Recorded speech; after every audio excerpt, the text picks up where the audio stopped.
옛날 옛적에 제임스 와이드는 케이프타운 포트 엘리자베스 철도에서 일하면서 열차가 움직이는 중에도 일을 더 빨리 끝내기 위해 차에서 차 사이를 뛰어넘곤 했습니다. 매우 자주 이런 일을 해서 점퍼라는 별명도 얻었죠. 어느 날 제임스는 그 습관 때문에 끔찍한 기차 사고로 2다리를 잃었습니다. 그는 큰 충격을 받았지만 포기하지 않고 나무로 새 다리를 만들어 기차역에 취직했습니다. 그는 직접 만든 나무 카트로 일을 시작했지만 쉽지 않았습니다. 그러던 중 그는 해결책과 충성스러운 친구 도우미를 모두 한꺼번에 찾았습니다. 점퍼는 시장에서 소수레를 끌고 있는 개코 원숭이 잭을 만났죠. 제임스는 개코 원숭이의 능력에 깊은 인상을 받고 자신의 일에 큰 도움이 될 것이라고 생각했어요. 그는 주인에게 잭을 팔라고 설득하고 즉시 새 조수 훈련을 시작했습니다. 잭은 금세 점퍼를 도와 집안일을 돕고 손수레를 밀며 출근하는 법을 배웠습니다. 새 주인은 한 걸음 더 나아가 똑똑한 개코 원숭이에게 직장에서 일할 수 있도록 가르치기로 결정했습니다. 제임스의 임무는 기차가 정해진 시간표대로 정해진 선로를 따라 가는지 확인하는 것이었습니다. 기차가 다가오면 일정한 수의 휘파람으로 알려주고 제임스는 그 소리를 잘 듣고 올바른 레버를 당겨 선로를 변경하는 것이 임무였습니다. 잭은 좋은 학생이었어요. 먼저 주인이 손가락으로 숫자를 보여줄 때 오른쪽 레버를 당기는 법을 배웠습니다. 그런 다음 호루라기의 패턴을 인식하고 스스로 작업을 수행하는 방법을 배웠죠. 또한 역의 정원을 가꾸는 일도 도왔습니다. 제임스는 똑똑한 잭이 근무하는 동안 전적으로 의지하고 휴식을 취할 수 있었습니다. 둘은 훌륭한 팀으로 일하고 있었는데 어느 날 역을 지나가던 한 승객이 개코 원숭이가 레버를 조작하는 것을 발견했습니다. 불만이 제기되자 철도 당국은 조수가 사람이 아니라는 사실을 상사에게 알리지 않았다는 이유로 제임스를 해고하기 위해 관리자를 역으로 보냈습니다. 검사관이 도착하자 제임스는 개코 원숭이의 재능을 보여줄 기회를 준 다음 최종 결정을 내려달라고 설득했어요. 관리자들은 이에 동의하고 깊은 감명을 받아 잭을 공식 철도 직원으로 고용하고 20센트의 월급까지 주었습니다. 1880년대였기 때문에 급여는 그렇게 나쁘지 않았어요. 잭은 세상을 떠날 때까지 단 한 번의 실수도 없이 9년 동안 일했습니다. 그는 매우 유명해져서 승객과 현지인들 사이에서 많은 팬을 확보했습니다. 그는 주인을 많이 사랑했고 제임스의 목을 2팔로 감싸 안을 때면 사람들이 감탄하곤 했어요.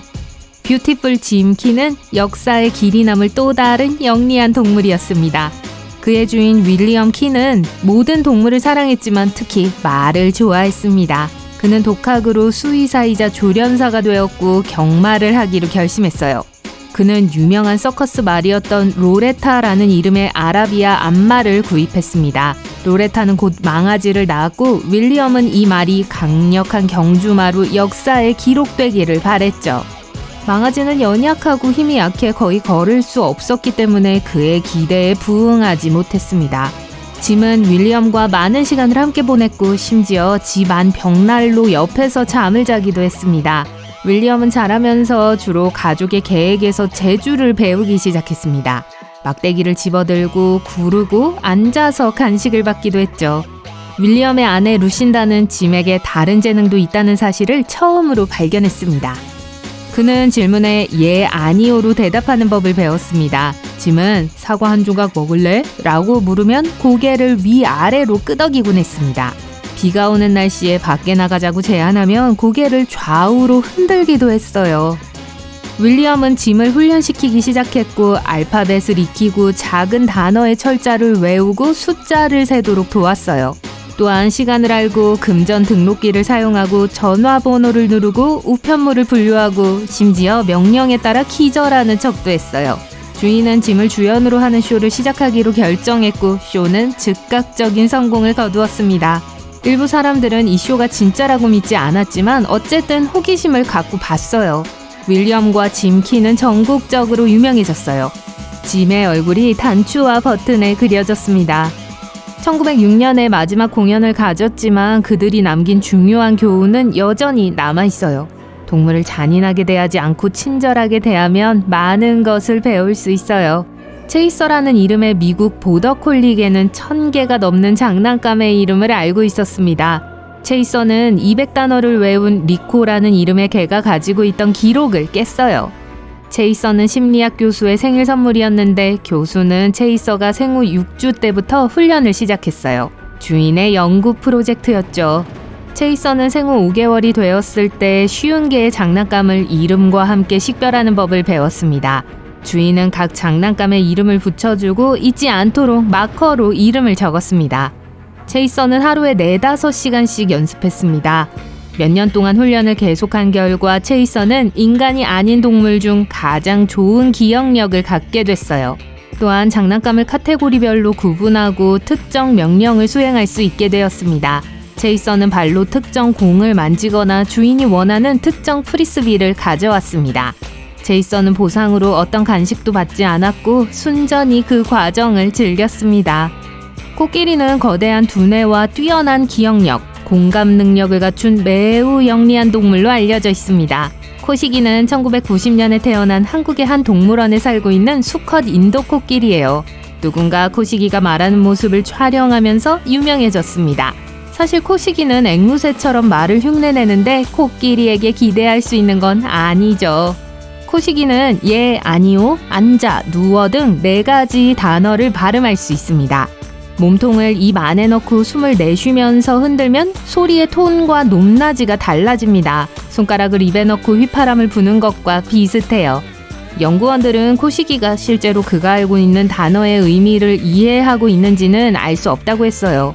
5살 때 다른 코끼리들과 헤어져 외로움에 어떻게든 대처해야 했기 때문에 이런 식으로 말해야 하는 법을 배워야 했다는 가설이 있습니다. 고릴라 코코는 수화를 마스터하면서 세계적인 스타가 되었습니다. 코코는 1000개 이상의 수화를 알고 2000개의 영어 단어를 이해할 수 있었습니다. 코코는 내셔널 지오그래피 잡지 표지를 2번이나 장식했습니다. 첫 번째는 1978년 당시 꽤나 새로운 장르였던 거울을 보고 찍은 셀카 사진이었죠. 두 번째는 코코와 애완용 고양이에 대한 이야기에 등장했습니다. 코코는 1971년 샌프란시스코 동물원에서 태어났어요. 한 연구원이 코코가 1살이었을 때 코코와 함께 일하기 시작했습니다. 코코와 함께 일하면서 과학자들은 유인원도 인간과 비슷한 언어 능력을 가지고 있다는 결론을 내렸어요. 코코는 또한 인간과 비슷한 감정을 보였습니다. 유머 감각과 어느 정도 장난기가 있었죠. 한 번은 코코가 인터뷰하는 사람이 마음에 들지 않자 수화로 그 사람을 화장실이라고 불렀어요. 문어는 탈출의 달인입니다. 문어는 병뚜껑을 열고 몸을 움츠리고 작은 구멍에서 기어나올 수 있습니다. 독일에서 온 문어 오토는 거기서 더 나아가 수족관의 전체 전기 시스템을 끄는 방법을 배웠습니다. 직원들은 무슨 일이 일어나고 있는지 이해할 수 없어 밤을 새기로 했어요. 오토는 수조 위에 2000와트 전등에 물을 뿌렸고 전기 시스템 전체가 타버렸습니다. 수족관이 문을 닫은 겨울철에 심심해서 그런 것 같았어요. 또한 수조에 있는 소라게를 저글링하고 돌을 던져 유리를 깨뜨리려고 하는 모습이 목격되기도 했어요. 똑똑한 문어죠? 힘내요, 오토!